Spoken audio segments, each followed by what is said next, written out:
evening. Hello, everybody. Okay, we'll wait for more people to come in because I think there are some people still connecting to audio. Let's wait a while more. Sure.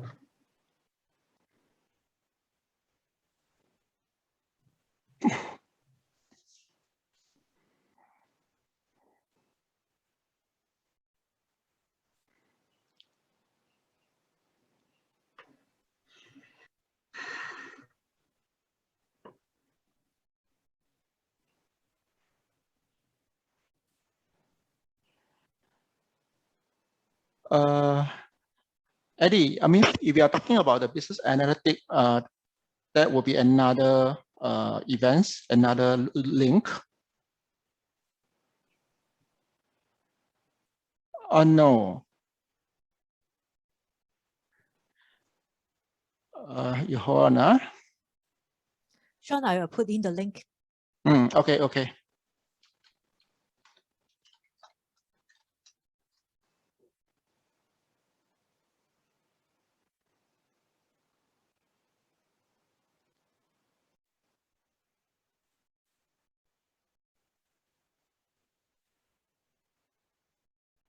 Okay. So for those who actually who are attending the Art of Data Storytelling webinar, we will put the link here, and you can actually join the link to go for the other webinar sessions. It's actually a very different Zoom link.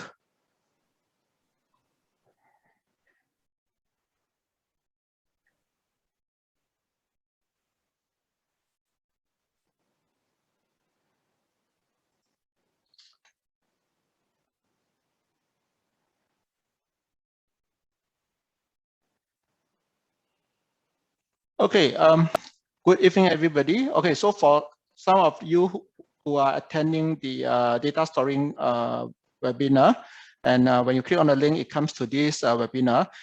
We have actually posted the Zoom link in our chat box. You can take a look and you can click on the Zoom link to go for that webinar. The Arts of Data Storytelling, yes, that's the one. So if you have come into the different webinar, you can actually just click on the link and it will bring you over to the correct webinar for the storytelling webinar. Okay.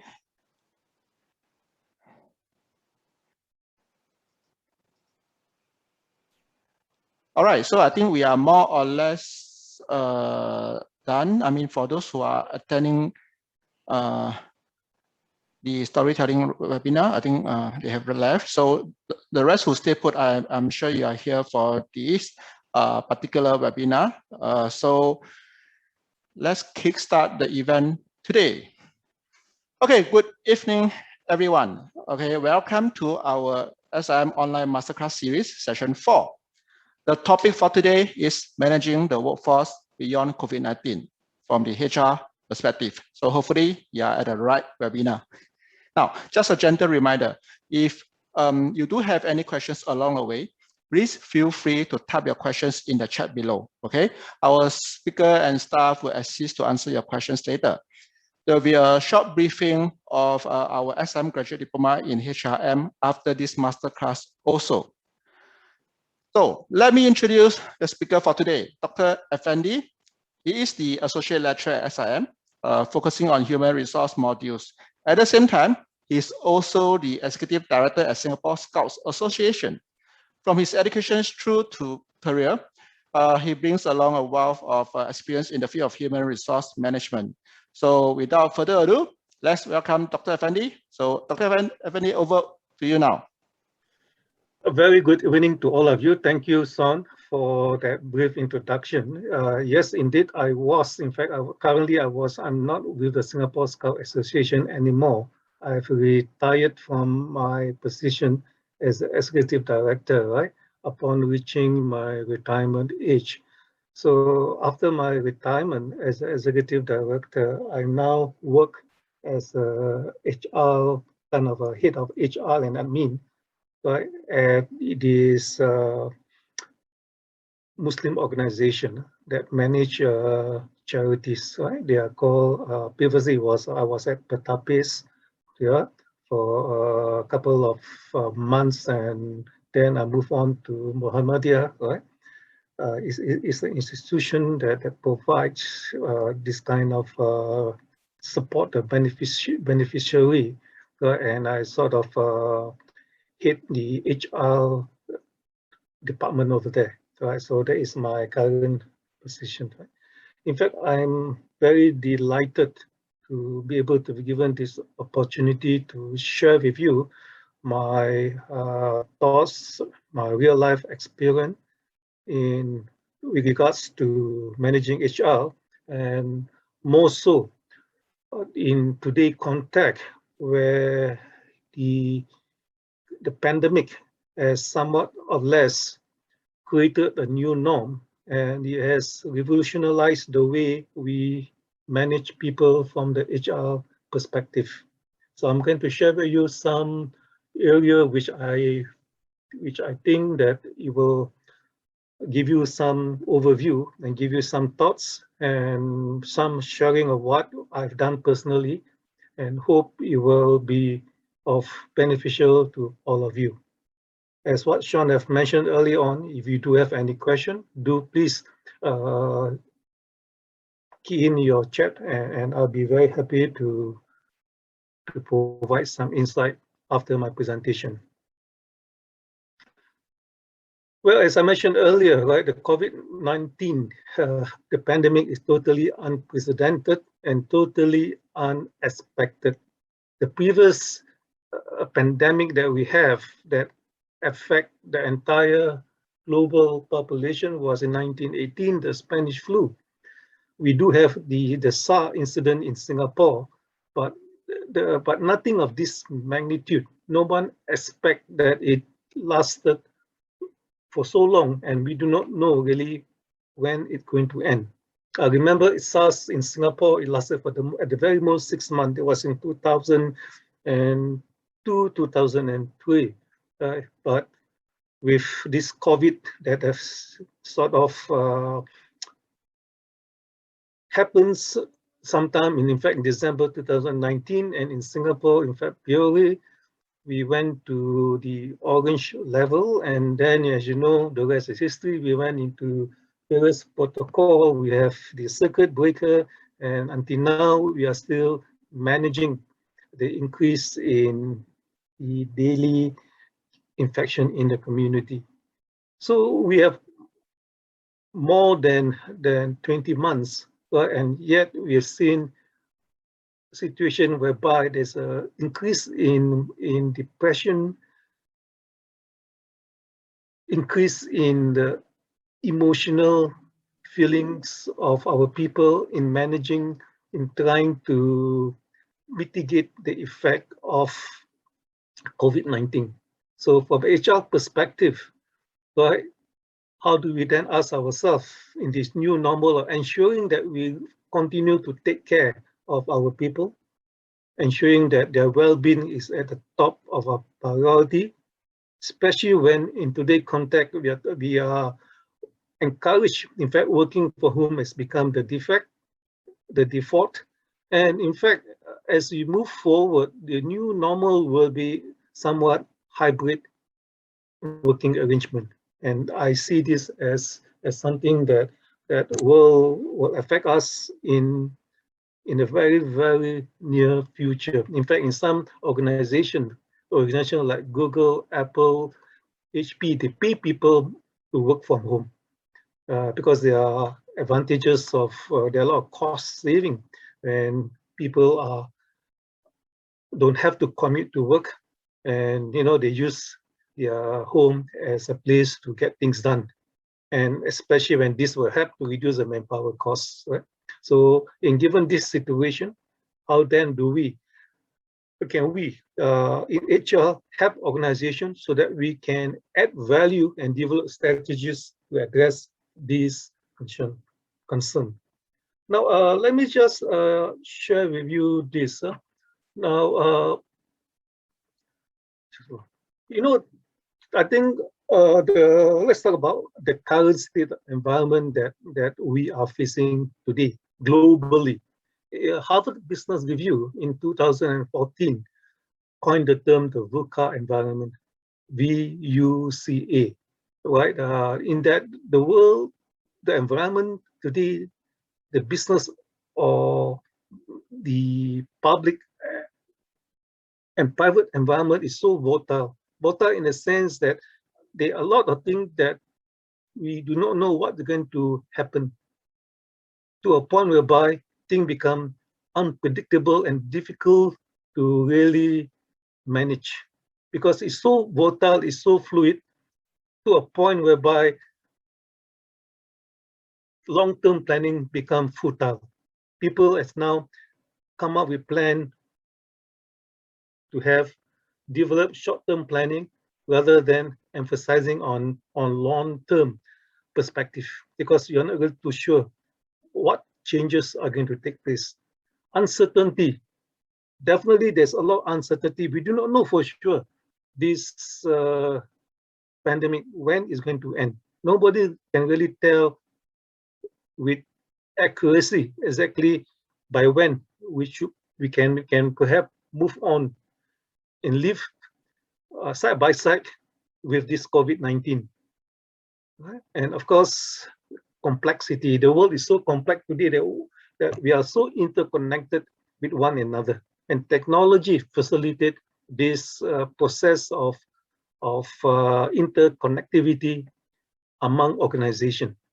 Yes, to a point whereby they affect the ecosystem. When one parts of the organization is so dependent on another function of another organization, to a point whereby if the leakages is broken, we cannot really operate, because that's how the world has been. It's so complex, right? And we are also interdependent with one another across national border. And it's very ambiguous, because this pandemic, for example, there's no precedent. The only precedent that has taken place is just the SARS, but we do not expect that what we have learned from the SARS can be really applied, although we can apply some aspect of it, but this COVID-19 is entirely a different kettle. So therefore, there are a lot of ambiguity as to how do we then go about manage it effectively. There's no one correct answers. So what are the additional challenges then? The COVID-19 has in many ways created additional challenge for organization, especially how do we develop accurate strategies because of the instability. When will this end? No one knows exactly when this will end because of emerging new variants. You know, we have managed it so well until sometime in May, when the Delta variant, more or less, that came from India, has somewhat affected the entire global environment. And because of that, you find that there are a lot of uncertainty. What will be the next? What are the next new variant that will in some respect affect the way we're going to manage this pandemic? What are the key areas to focus because of the interconnected? So complex, right? How do you ensure that the interconnected parts are being lubricated effectively, so that when there's a crisis, that we can ensure that the parts will still function effectively? And how do we take correct action because there's a lack of precision? So the challenge for us in HR is how do we somewhat manage our people effectively, continue to reassure them positively given this above observation. Now, there was a recent poll that was done, a survey, which group of workforce income is most affected by COVID-19. And this poll came out to say that the clerical sales and service, the self-employed, the gig work employees, the production, transport operator, cleaners, laborers, and the PMAT, right? These are the ones that somewhat have been shown to be badly affected, because these are the somewhat the less so-called less well-off comparatively.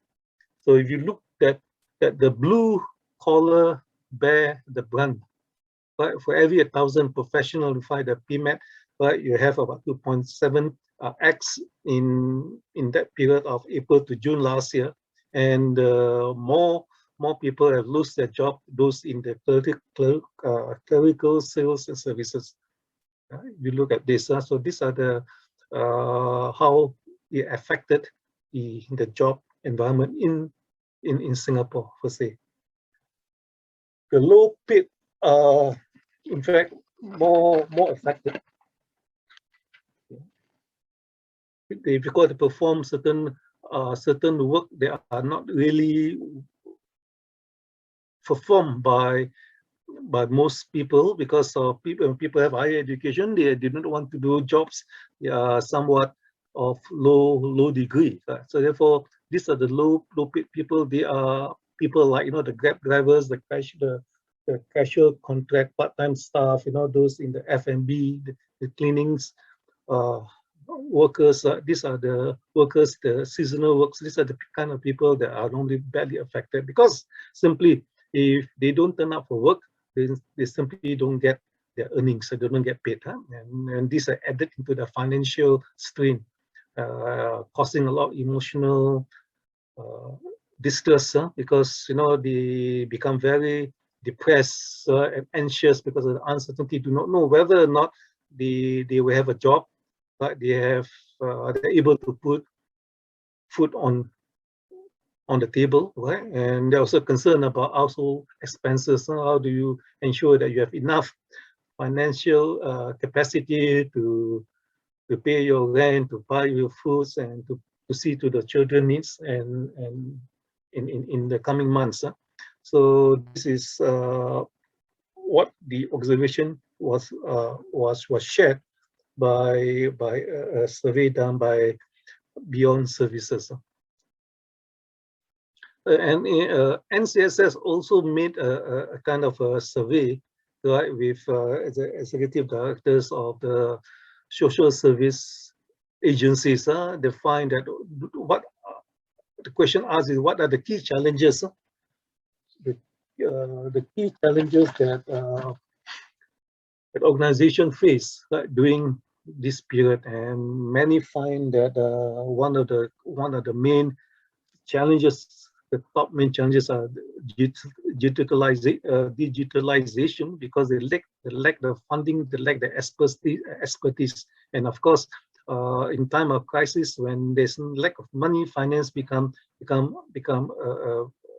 a concern. In my organization, particularly when we run a charity, we are worried that we may not be able to do fundraising activities which we normally do before the pandemic. So we're concerned that whether do we have enough salary to manage our daily operation, and increased workload also because people start to work from home, or it's not that they work from home, they're not productive, but sometimes there's no cohesion, and therefore you find that the workload become more increased, and of course manpower issues, are difficulty to get manpower because of the pandemic, and people are not easily available because they have been constrained, their movement has been restricted.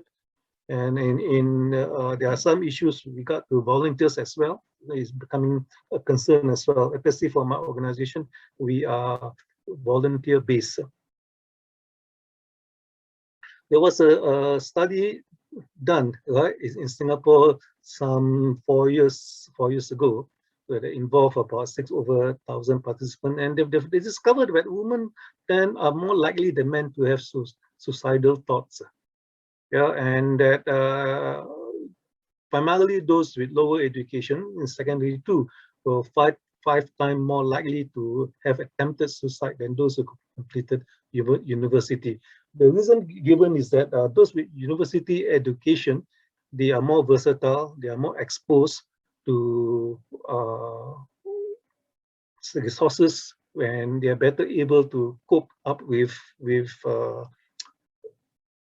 their current situation, and therefore they know where and how to seek help. compared with those in lower education because of lack of educational intellectual exposure. And of course, those who have prior major mental illnesses like bipolar, generalized anxiety, and so on, right, tend to have more likely to have these suicidal thoughts. This was done some 4 years ago. And there was another studies done, right, quite recently, right, in few countries, including Singapore. They find that the level of stress in the pandemic, right, is somewhat a lot much higher than before the pandemic. You find that almost 67 people thought that the pandemic has resulted in high degree of stress. And in terms of the mental health, also you find that many people become more emotionally exhausted, and they are saddened by the day-to-day life. They become more irritable. So in other words, in short, right, you find that the COVID-19, the pandemic, has affected their mental health as well, apart from increased level of stress. So issue of mental health are becoming more, in fact, more prominent in Singapore, and it was shared widely in the local media. In fact, for the last 2 months, you read in the newspaper, there are lots of articles, features, sharing about the mental agony they have to go through as a result of this managing the COVID environment. For example, let me share with you.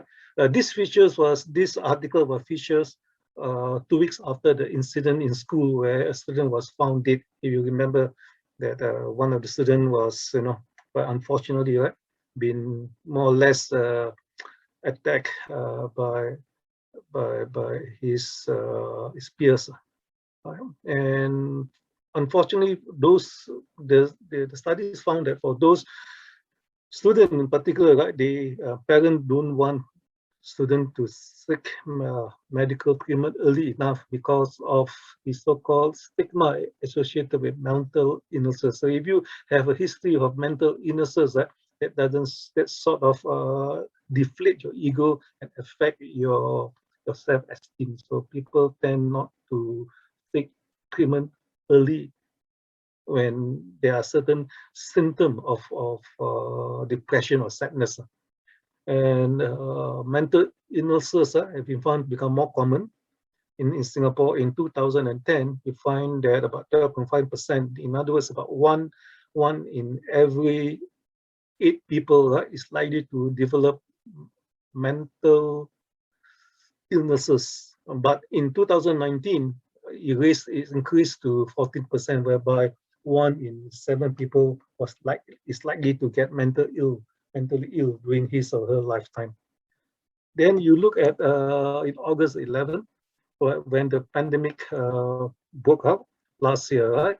The health professional already started to issue warning of emotional and psychological fallout as a result of anxiety and depression, which leads to anger and fear. I think all of us recognize the fact that we are becoming extremely worried, right? And when this is going to end, right? And not knowing, not even seeing the light at the end of the tunnel, right? And so that will really affect us, psychologically and emotionally, right? And in this article, they say that the pandemic, what the mental health experts say is that it's somewhat of a toxic mixture of isolation and emotional devastation that could in fact be very disastrous, right? And as a result of that, there were many articles, in fact, in various scientific journals that highlight the increase of suicides as a result of effect of the COVID-19. And in August 24, right, there was a task force, and it was mentioned that almost half of the young people in Singapore says that mental well-being is in fact a challenge for them because of anxiety, not knowing exactly what their future is going to be like, stressed over finances and worried about the academic work performance. And studies done by the IMH, Institute of Mental Health, assessed that the population's psychological response to the pandemic found that 13% experienced some degree of anxiety between last year, May. That's where we more or less had May 2019 and 2021. Right? Then again, so 13%, as I mentioned earlier, a symptom of anxiety or depression due to the pandemic. And even the counselor, right, who sort of, when we have certain issues emotionally, sometimes we go and see the counselors to get some kind of a counseling session with them to get advice. And they even face burnout. And they themselves need to be counseled. Right?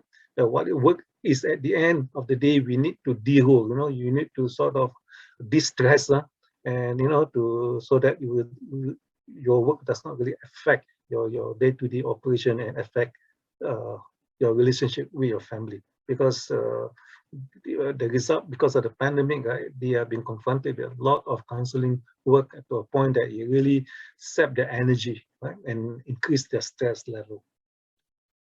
And recently you will find that some 80% of school teachers says that the pandemic has in fact hurt their mental health. This is very interesting. In fact, this was published last week, right? And because of long working hours, and they have to juggle with multiple duties of doing academic teaching, managing the class, and dealing with parents, which today can be very, very demanding, and also have to do event planning. And they also need to enforce safe management measures and conducting classes for those who miss the lesson due to the quarantine order. And therefore, you find that more stress, and as there are a lot of events, a lot of scenarios that cannot be really predicted accurately. And so all because of this, and doing the survey, to find 80% of the teachers does feel that their mental health in some respect has been affected. I'm showing you this because this will affect the people that we manage, and whether you like it or not, right? We in HR, right, we need to be aware of the increase in the chances of our employee, right, being emotionally affected, and which will affect their mental capacity to behave normally, right? Right, and finally, right, only 2 days ago, right, 70% said that they somehow less depressed or sad since the pandemic began. Yeah. So how can we, right, HR respond to the new normal in managing employee well-being? But to be honest with you, I sometimes have to grapple with the very, what they call the changes, the advisory, the updates given by the ministry, that they keep on changing rather quickly, what the do's and the don'ts, to a point where sometimes I lose track of what is the right thing to do. But so and the employees will look upon the HR department to provide some kind of a guidance, so that we can advise them accordingly, right? What need to be done if, for example, they were tested positive, if they have to be quarantined. And now you know that if you tested positive, you don't really have to be sent to the hotel or quarantine center. The protocol now is to stay at home. And if these people are staying at home, and how does that affect your manpower in this aspect?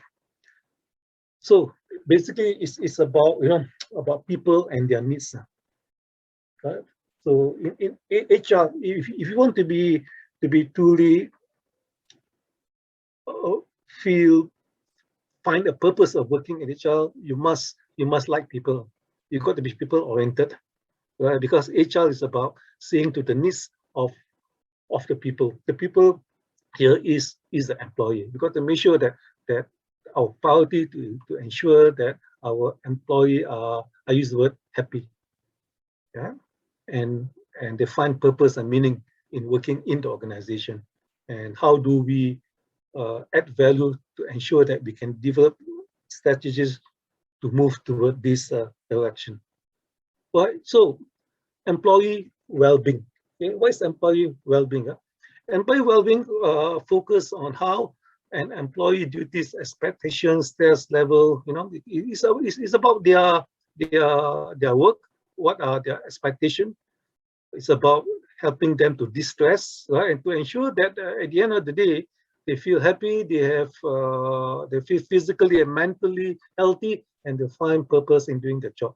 So what is employee well-being important? Because it's, as I said just now, right, it's about them. It's about people. We want people to find a fulfillment, a sense of purpose, no, in working in the organization. If people find that there's no reason for them in the organization, that their job does not sort of have any impact, does not touch people's life, then you find that it's just a job. It's something that they would not be able to make good sense of, that they are there to be able not only to add value, to add financially to the organization, but that they're there to really help people, you know, internally and externally, right? So that's very important, right? If you yourself are not feeling good about you yourself are mentally and physically not well, how are you going to do your job?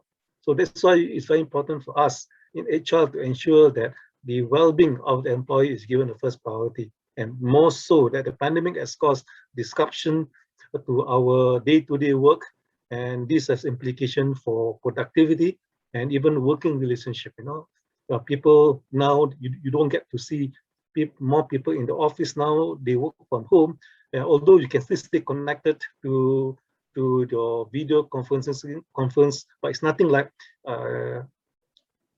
getting there together physically, face to face. Because, you know, whether you like it or not, we are in fact social animals. No? We cannot live without interacting with people. That's who we are, you know? And therefore, if we are able to ensure that we give priority to the employee well-being, then at least we will be able to secure their stay longer, right? We're able to retain and keep best talent in the organization. And people will want to stay in the organization that really take care of their needs. So you know, my experience tells me that it's only easy to attract people. You can dangle the carrot, but it's a challenge to really retain people. And for us, retaining people will want to stay in the organization if they feel that you care for them. Yeah, and of course, why employee well-being is important, because we want them to know that although you might not be in the office, but we know you are there, and we know that we are able to connect with you. You know that we are here to support you, even the fact that you are not in the office physically working remotely, but we are here virtually to be with you. So therefore, we're able, what's important, we want to make sure that we maximize the physical well-being of our employee, we preserve the psychological perspective, right? And also ensure that there is some kind of a social connectivity among our employees. Okay, when you talk about employee well-being, there are 4 aspects of employee well-being. The first one is what we call the physical well-being, the workspace, the design. It's very important that we make sure physically we keep them healthy, support them with, ensure that they have proper nutrition, fitness, you know, make sure they keep themselves fit. Sometimes in organization, right, you find that we even have an area for them to do some fitness, to keep themselves fit. Like, for example, in the campus, in HRM, you even have a fitness center, you know, and for staff and your students to use, right? And the kind of desk you use provide ensure that economically it support their work that they're doing. So what the activities, make sure that we do health checkup, check their eyes. Especially today, we are really dealing with computers. Sometimes, the glare, can really affect your health. So make sure that we have annual checkup, for example, try to and subsidize some of these that which can be included in your company insurance. Mental well-being, as I mentioned just now, people want to feel valued, and one of the way that to ensure that they are being feel valued is to supporting them, engaging them, give them a lot of autonomy. Autonomy meaning that when you give them certain job, give them the autonomy to make decision, the autonomy to decide on things. Then they feel that you trust them and you really value them as a person, and so that they have a sense of purpose.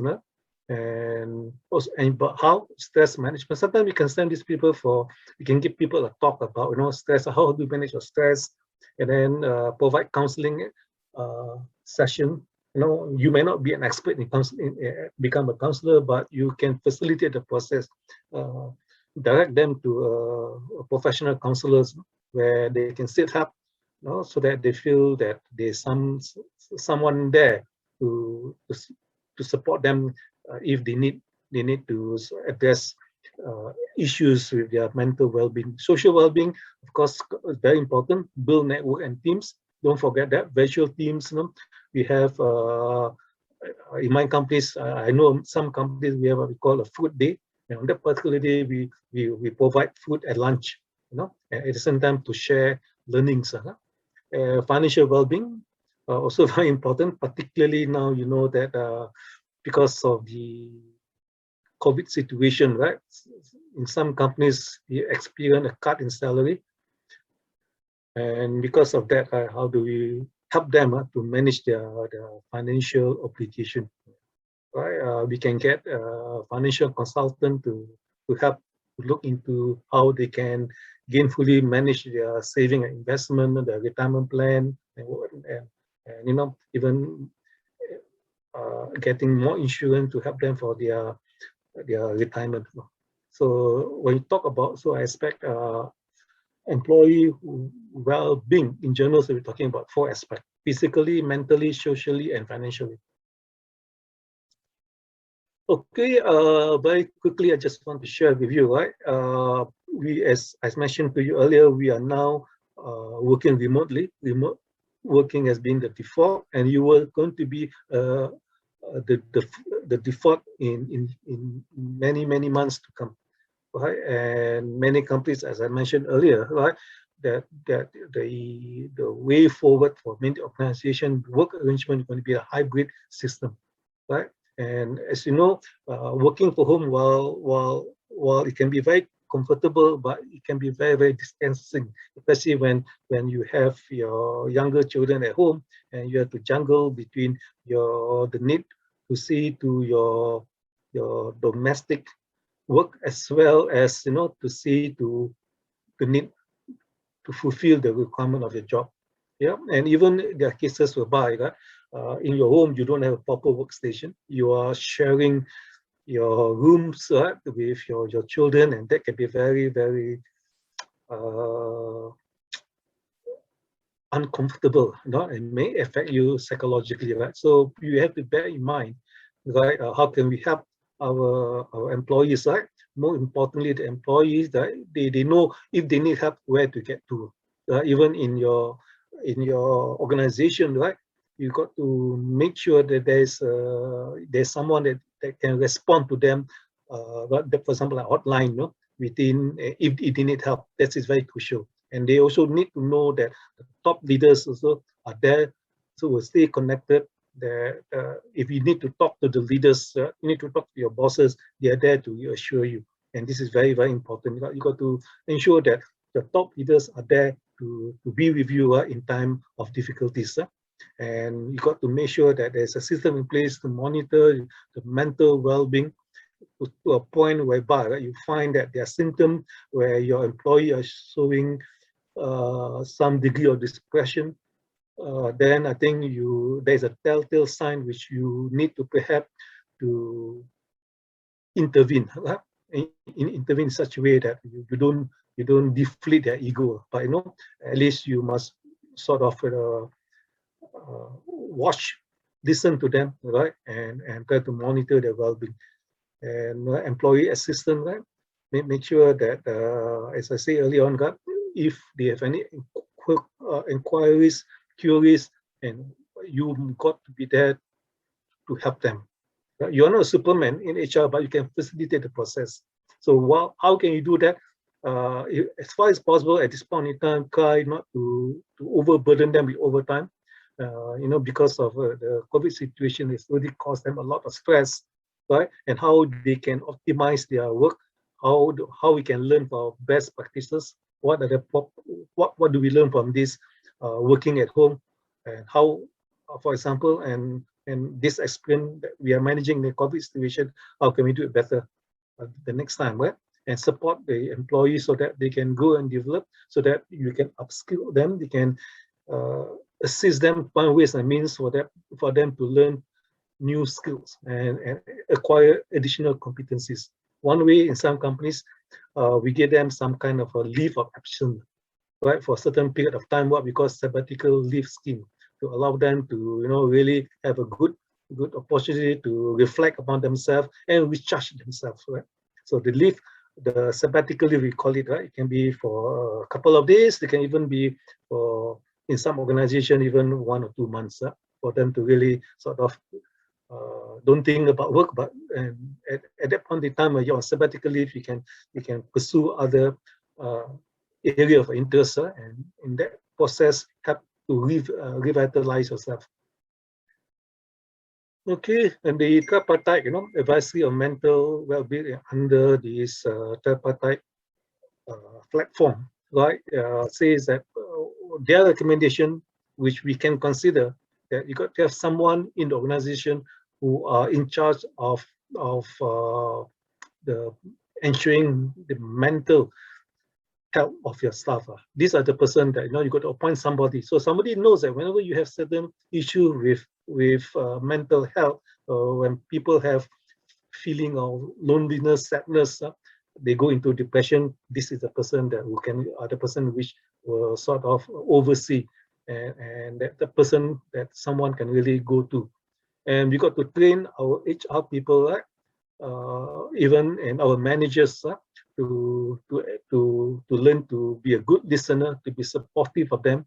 Don't be so much of a task-oriented leader, task-oriented person, but try to have a balance between managing people needs as well as at the same time, help them to perform, to achieve the task. Right? So extend employee benefits to cover mental health issues consultation. Right? Your insurance will be able to cover this if for some reason they need to get treatment, and make sure that they have adequate rest outside working hours, to a point whereby when you are working from home, for that matter, right, there's certain time zone whereby once you finish work after 5, or for that matter, right, you are not obliged to answer any phone call or any email, right, unless of course of urgent needs. Otherwise, we need to respect that our employees are entitled to their own private life, and so try as far as well not to bother them outside the working hours as much as possible. Yeah, and I make it a point that I always remind myself, if I really need to communicate with my staff, I always remember, try as far as possible to do it within working hours. Even sending a WhatsApp, I try not to send after working hours, unless of course it's very urgent, where you need urgent attention. Otherwise, nothing is urgent. You can only wait for the next day. Okay, so communication is very important. So you got to make sure that you stay communicated with them, right? You got to make sure that you look at the ways of how you can continue to support them. I recognize that when people are being isolated, right?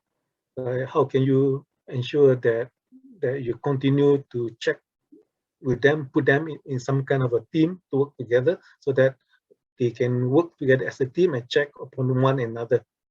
Right. So I did mention earlier about to see that, to monitor the employee well-being, mental well-being, see whether there's people is struggling with their work, but they are going into deep depression, and so that you can be quick enough to get in and talk to them early in the process, right? And show empathy and concern, of course. That is fundamental, right? We could always put ourselves in their shoes. Very, very important, right? And you got to be honest and sincere about it, right? And we have many videos, interaction with them, focus on how we can develop you further, how can you acquire more skill and knowledge, yeah, and also not to forget that your family is just as important, not just work and work and work. Okay, right, and so we do have our business sustainability plans, our scenarios, right? Or sometimes you got to make sure that we create different kind of scenarios, and the scenarios have to be updated, right? We need to explain to our employees about what are these business continuity plan that we have, right? And so that you involve them, you get them to give ideas, you get them to participate, you get them to share their views, so that there is a focus, so that they develop some degree of ownership. Yeah. So what's important is reassure them and reward them when you find that you are able to achieve your target or your plan. That's very important, right? And provide access to tool online learning platform. So in other words, like get them, get experts, get financial consultants to come in and provide workshops, with to help prepare your employee for unexpected situation that might happen. Not only just because of the COVID, but what can happen after the COVID, for that matter. Okay, now just to share with you, in the airport staff also has benefited for this mental wellness initiative. They have this kind of work relationship with the Changi General Hospital, whereby they work together, right? The airport groups and the Changi Hospital, right, work together, right, where the hospital help the airport workers on how to wear your PPE, personal protective equipment, and how to ensure that you keep a high degree of personal hygiene. And the hospital also use the airport as a kind of a live test bed for them to use technology, right, in the event of emergency situation, how they can better respond. So in this kind of working together, right, they become better prepared, mentally as well, right? Even SUSS has developed a new course, right, to a new graduate diploma to help certified social workers to become more equipped to help young people, given the fact that there are more and more people are having issues with mental health in Singapore context. Okay, so in short, right, this is the source I get from Dr. Chris Fong, which says that there are in fact 7 mental certain factors that we can have. Number 1, the hygiene factor. Calibrate your current life priorities. Now, let's be realistic, but don't be too overemphasis, right? Sit down and ask yourself, right? Take stock of what you're doing right now. No? So be realistic, and if you have to make changes. The next one is say, don't isolate yourself. Very important. If you are having any issues, talk to people. Talk to people that you can relate to.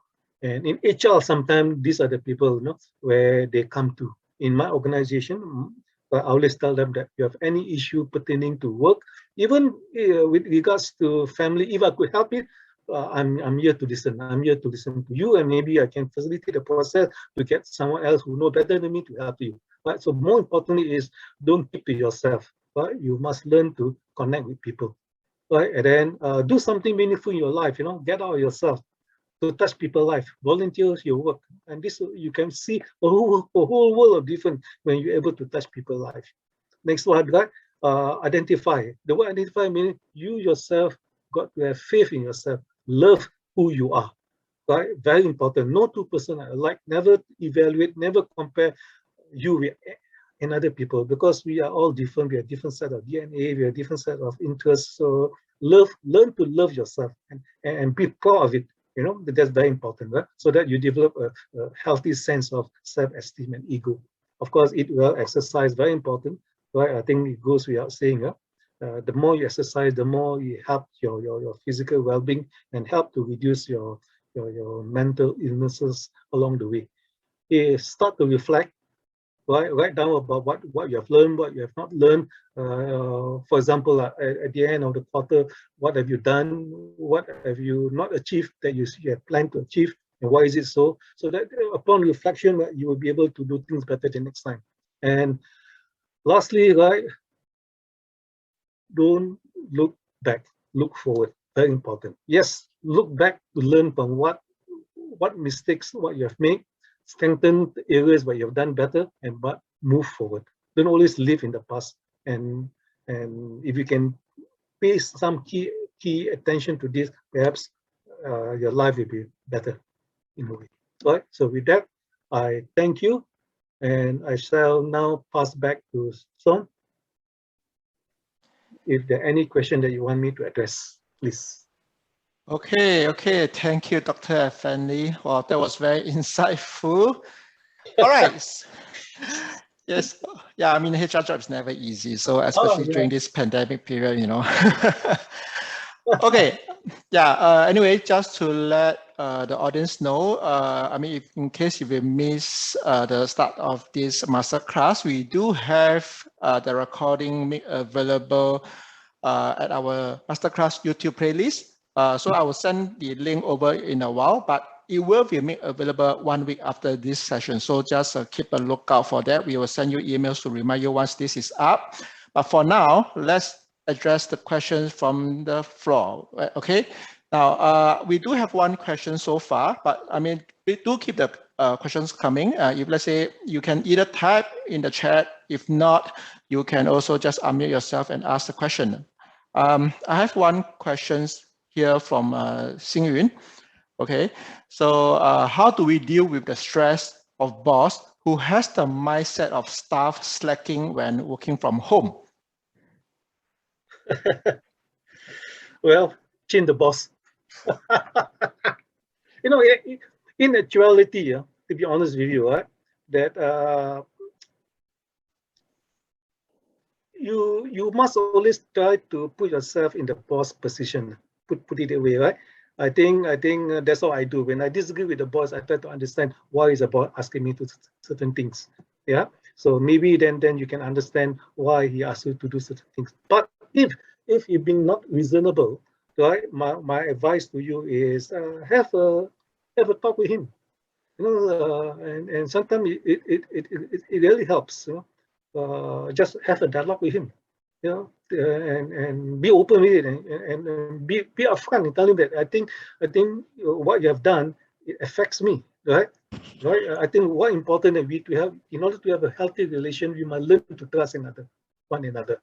Yeah, that's why I know of many friends of mine who find that they have this fear, especially for us in our Asian culture, right?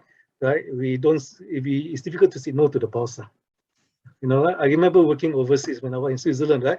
The boss encouraged you to say, to call a spade. It's okay. Right? And yes, it is healthy, but then for that, you got to do it diplomatically. Yeah.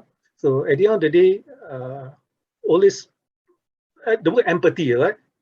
For the boss myself, I always want to empathize, but you also got to understand where the boss is coming from. Maybe because he has other constraints that you might not be able to understand, but try to understand him. Okay. I guess at the end of the day, it's all about trust. Yes, definitely. Okay. So, Sirin, hopefully this answers your questions. Anyone here who have questions for Dr. Effendi to address? Okay. You can type it out now, or if you can unmute your mic and speak out over here.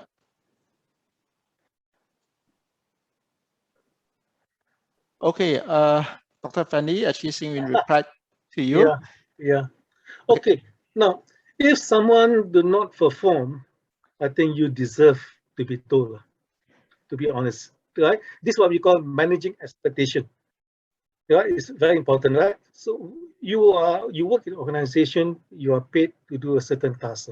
So we need to understand our obligation to the organization, right? We have to fulfill our roles. That's fundamental. That's what you're there for. That's why you're being paid for. Am I right? But I think so. It's only fair for the boss, right, to caution you if you do not meet certain expectation. But having said that, sometimes there's a mismatch of expectation, right?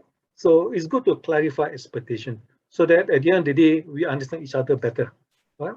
So, but if you have been told to do and you agreed to do, right, then I think it's your responsibility to fulfill that task.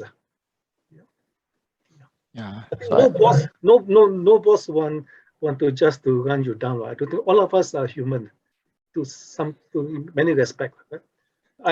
Let me share a very good one. I've incidences whereby people come to me and say, my boss, when I was the executive director in the SCAP, oh, well, my boss did that, my boss did that. No, they have no hard feeling, they're taskmaster. Then I realized when they become the boss, they behave in the same manner.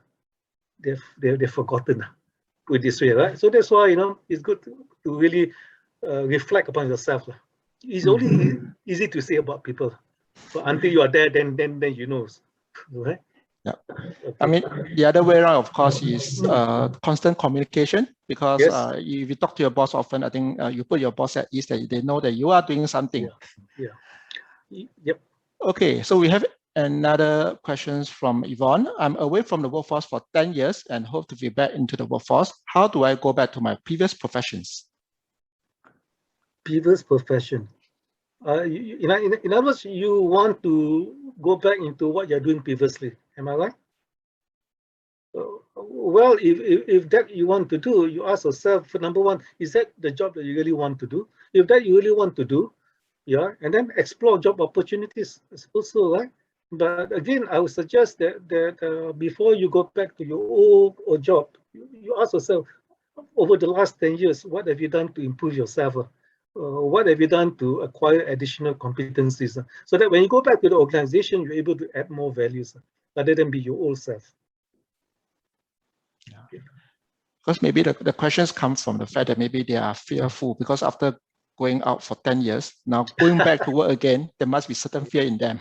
Yeah, it's only natural, right? But I would suggest that, you got to continuously upgrade yourself to overcome this fear. Yeah, if you have done nothing for the last 10 years, then of course that you have a lot of apprehension. But so continue to really embrace this, what we call the concept of lifelong learning, especially the Skip Future. Use the Skip Future funds that you made available to you. Yeah, I mean, the first step is always tough, but the moment you step out your first step, I think you'll make things easier. So like what Dr. Effendi said, use the Skill Future Fund to upgrade yourself, to learn more. All right, so, okay, Simin also replied to say that he always think that we are very free. I think the boss always think that they are very free. It's perception, right? Yeah. So I think managing perception is very important, right? If you think that your boss think otherwise, you got to go to the boss and clarify.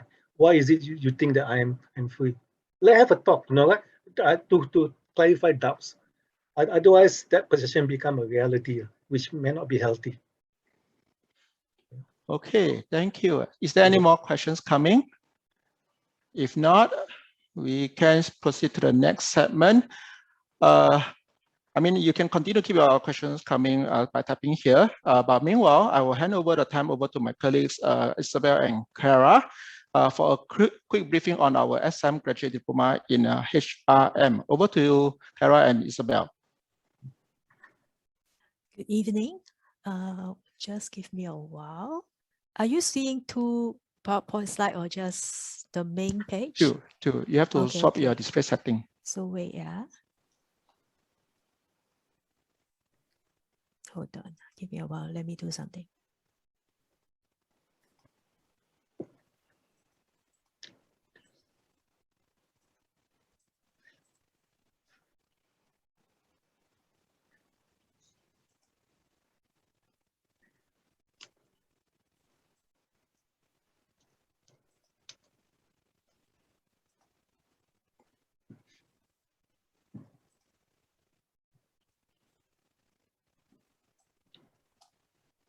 Okay, can you see my slide now better? Yep.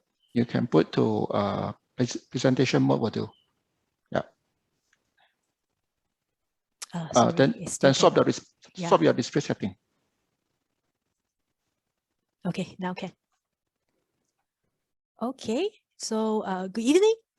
So hope what Dr. Ifandi is sharing for managing the workforce beyond COVID-19 from an HR perspective in terms of employment, mental health, provide you some insights on how we can better support our colleagues in the workforce. If we are in the HR or the supervisor itself, so hope we can love and care for our employees because they are our assets. If we have bosses, tell them to watch this video, okay? So that they know they need to take care of our physical, our mental, social, and financial well-being. And don't stress us out, as what one of the participants mentioned, right? So now in COVID-19, so you don't need to, it's not only maintaining your personal physical hygiene, we also have to maintain or keep our mental hygiene as well. So hope every one of us will know how to maintain our mental hygiene, because I think this is very important now.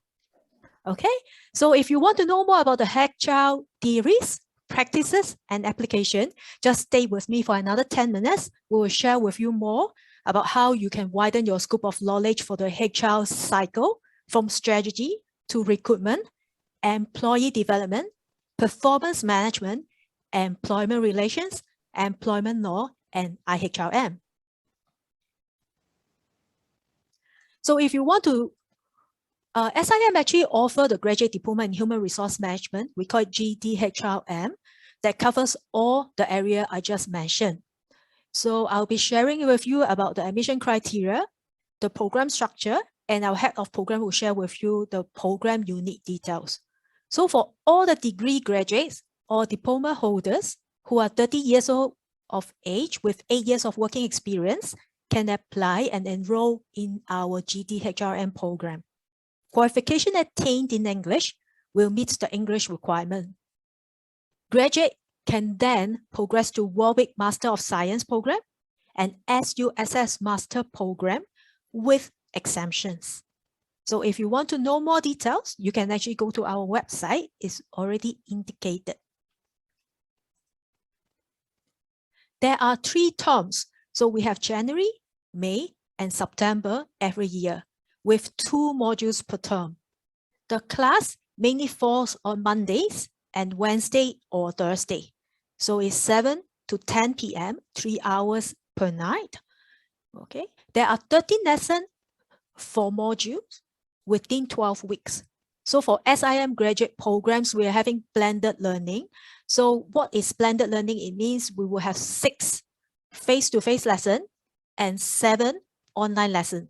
This is to better cater for the working adults. So normally the first few lessons will be face-to-face. So let us set the environment, right? And you will know how to access all the system, okay? And to build up some rapport with your lecturer. Then followed by online program. Then we will have the last lesson to wrap up as a physical gathering in the class, yeah? So the detailed schedule will be shared with all the students before the term commences. For each module, there are 2 assignments and they will be due on Sunday because we know all the working adults are very busy during the weekdays, especially now work from home. We got no day, no night. Yeah, so we put it on Sunday. So hopefully your boss will not stress you out even on weekend. Yeah, so you will have some time to prepare for your assignments. Okay. So for Gthrm, there are 3 exam modules and 3 test modules. The test is held in the middle of the term. So if you look at the January intake, so it would be in here. All right, so it's about February. All right, then the exam, it will be end March. Okay, so it's always end of 2nd month, end of 3rd month. So you will only have 1 test or 1 exam in each term. And the assignment, there are 2 assignments, so it will be spread over. Okay. So the course fees, it is actually 963 per modules, and the total course fees is 5778, payable in 3 installments because there are January, May, and September intake. Okay, so you will just pay for 2 modules before the term commences. So you can see here, so for the 2 assignments, if it is test modules, it accounts for 40% of the total score. Sorry, 60% of the total score for the assignment, 40% it is for the test. If it's for exam modules, 40% it is for the 2 assignment, 60% is for the examination. All right. So as long as you got 50%, you will pass the modules. And for all the 6 modules you pass, you will complete the GTHRM program. So technically, if you look at it, it's not difficult to pass as long as you do your assignment. All right. So I will hand over to our head of program, Miss Isabel. Isabel, over to you. Thank you, Clara. Thank you, everybody. At this point, I'm sure we are standing in between you and your dinner. So, but thank you for making time. And I definitely would like to give thanks to Dr. Effendi. He shared with us a lot about what have happened to our talent, our workforce during this pandemic. And definitely as an HR professional, our concern is the well-being of our staff, our employees, our talent at large. So if you are interested, you'll find yourself passionate about people-related issues, and you would like to be better skilled for HR role, I'll strongly encourage you to consider our GTHRM program. For our program, you can see on screen, as Clara has just mentioned, there are 3 trimesters, and in each trimester, you will be focusing on 2 modules, and all 6 modules that you are seeing on your screen now are actually the fundamental pillars of our human resources management function. So with your reading all these modules, you will definitely be better able to help your company position your talent in a more strategic way, and also engage your talent as well as retain the talent. If you happen to be a business entrepreneur, you probably will also well benefit from knowing how to manage your employees and recruit better talents, so that you can also look forward to a more strategically aligned business and looking forward to better profits after COVID, right? So definitely you will be looking at reading Managing Organizational Change and Development.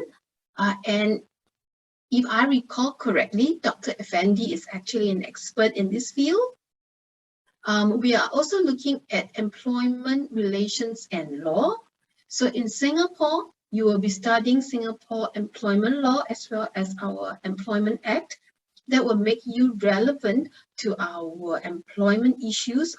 A while ago, I recall somebody asked, if you have been out of the industry for 10 years, how do you go back to your old job? If your old job happened to be a human resources role, I will strongly encourage you to consider joining us in our program, because our program are updated, in current best practices. And this is one sure way you can have a chance of going back to your old role, in human resources management, but as a better person with better knowledge, right? So after, well, if we are looking at the screen again, for May term, for May trimester rather, we have performance management and rewards, okay, followed by international human resources management. So definitely we are fully aware that in current days when our talent are mobile and there is also intense competition for talent, performance management and rewards are important for us to not only develop our employees to be able to perform well, but also to reward them so that they will stay with us, right? There will be employee loyalty that will be sustainable for the performance of the company. As for international human resources management, we are well aware that actually the world is one global market. So with technology, with our high-tech zooming from everywhere in the world, you can imagine now it has intensified recruitment globally, all right? So for human resources, we not only have to manage our domestic market, we actually very often look at managing our international employees at the same time. If you are working in an M&E, a multinational enterprise, or otherwise, like I say, if you are a business entrepreneur to be, or already an entrepreneur yourself, you will be looking to recruit human resources from every part of the world as long as it makes economic sense. So this program in international human resources management will come in very handy for you to have that piece of knowledge to be able to manage a diverse and global human resources. All right, last but not least, we actually have strategic human resources management, staffing and employee development in the September trimester. Like I said, HR is a growing field and it is also a very progressive field. And therefore, we need to be strategically aligned with the business to make ourselves a strategic partner to the business. That is how HR has grown from an admin role to actually a very important role in business organization. All right, so with strategic human resources management, you will be taught how to help your company and how to help your human resources align better to the goals of the company. All right. Finally, staffing and employee development is something we take to heart as human resources managers or directors or chief HRO, because your employee are, like Clara said, your best assets. And you will want to continuously help them grow because their growth is also an assurance to the growth of the company. So with these 6 modules that we have curated for you in our GDHRM program, it will help you to position yourself strongly as an HR person and also with a view to grow into the future of HR and in the management of our talent for future-proofing our economy. All right, so I hope that interests you. And if you need more information, feel free to ask in the chat and we'll address them later. On top of reading the modules, we frequently bring to our classroom, industry expert, all right? Because at this level, when you are a graduate diploma student, it is not just book knowledge that's important. It is your knowledge of what is going on in the industry, okay? Whether it is one industry or the other, whether it is Singapore or internationally, your knowledge is not limited to book knowledge with us. We bring to you our industry experts so that they can share with you the best practices. All right. Do we have another slide, Clara? Oh, okay. So we have a few of our, in the next few slides, we actually have a few comments from our own students who have found success in our program and also have actually successfully land themselves in better roles with the skills and the knowledge that they have acquired through our GD program. So hopefully this will inspire you to consider our program. While you are in class, a lot of times we emphasize that coming to class with us is not just about doing well in the exam. It is not just reading the book. It is actually networking with the other working adults because you never know who will actually end up being your new boss or offering you a better job. But at the same time, we also come together as adults to share our work experience, to leverage on each other's knowledge, and to build new knowledge, to build new creative solutions. So hopefully, when you are with us, you will find this program exciting and collaborative. Okay, it is not a one-way learning journey. It is not teacher-centric. It is actually a student-centric program where you will actually take ownership of your learning and can make this learning journey far better. All right. So I think we have come very close to the end of our presentation content. We will open the field for Q&A. If you have any questions, please feel free to come in with your question. You can turn on your mic too and your camera as well. All right. Thank you so much. Thank you. Thank you, Kara. Thank you, Isabel. Do we have any questions for Kara and Isabel, or even Dr. Effendi, if you all have questions for him? This is the time to do it now.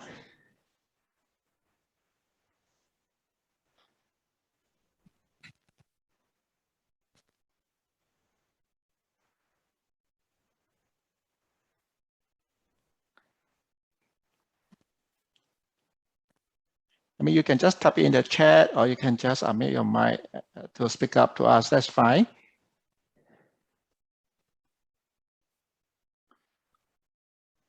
So if there's no question, maybe I can share about who are the students in the GTHRM class. Actually, in the GTHRM class, is about 50% of our students are in the HR field or actually in the supervisory role. Okay, and another 50% of them actually they are not in HR at all. But nowadays, if you are a supervisor, actually you need to be equipped with a lot of skills, like what Dr. Effendi mentioned. You have to take care of the physical, the social, the mental, the financial well-being of your colleagues. Yeah, otherwise they don't contribute for the work. So as a supervisor, you also need to be equipped with a lot of skills nowadays. Yeah, so that's why our student population is not only from the HR field, but also from other areas as well. We have teachers, we have engineer, we have IT, yeah, so administration, yeah, so actually come from different walks of life. Yeah. So it does help in the learning process because you get to learn from people from different industry, get to from different perspective. I think that is something that you will enjoy in the class. Yes. All right. Do we have questions coming?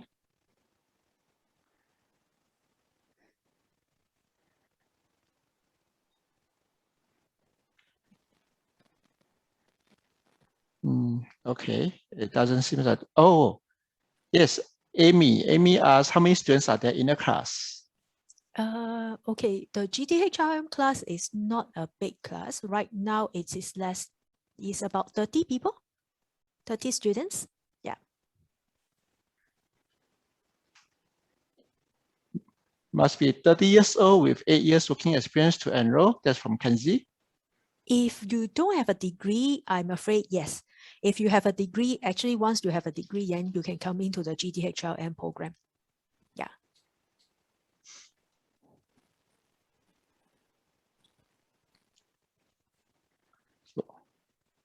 Okay, thank you, Kenzie. Any more questions? Maybe you can take one more questions before we end the session today.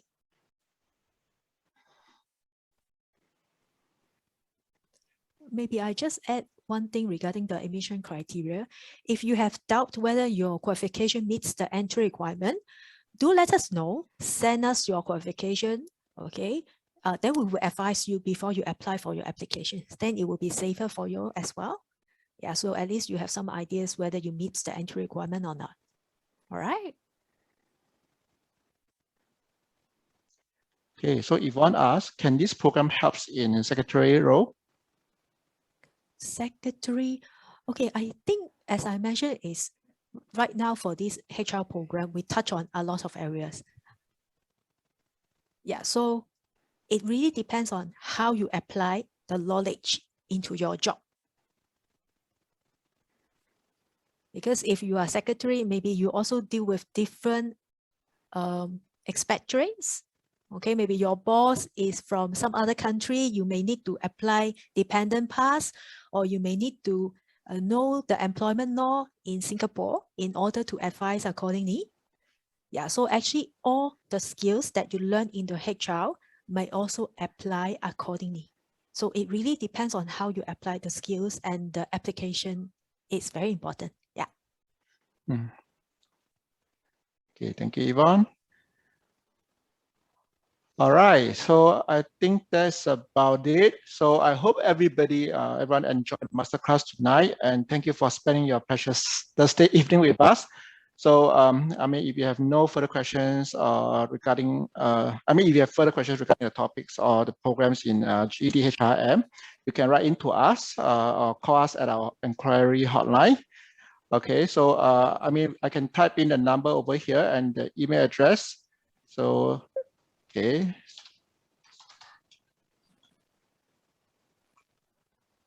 Okay, and the email address will be, all right, so you can either call us or you can email us if you have more questions on the program. So if that, I think we can end the sessions tonight. So thank you everybody, and have a great evening ahead. Thank you, Dr. Effendi. Thank you, Kara. Thank you, Isabel. Stay healthy and have a good night. Yes. Good night, everybody. Bye-bye. Bye-bye.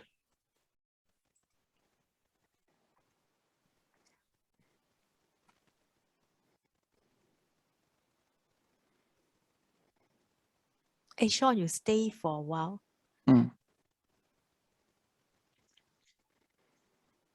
Is global education is June or maybe it's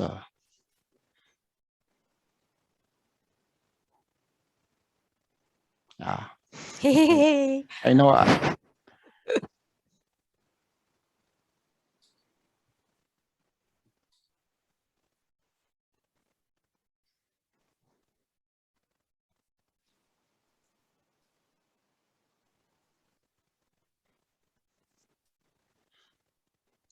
Okay, for those who stay back, do you have any questions for us?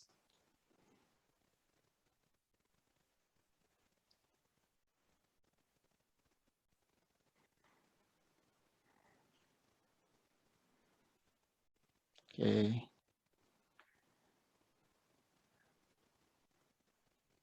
Hi, Eileen.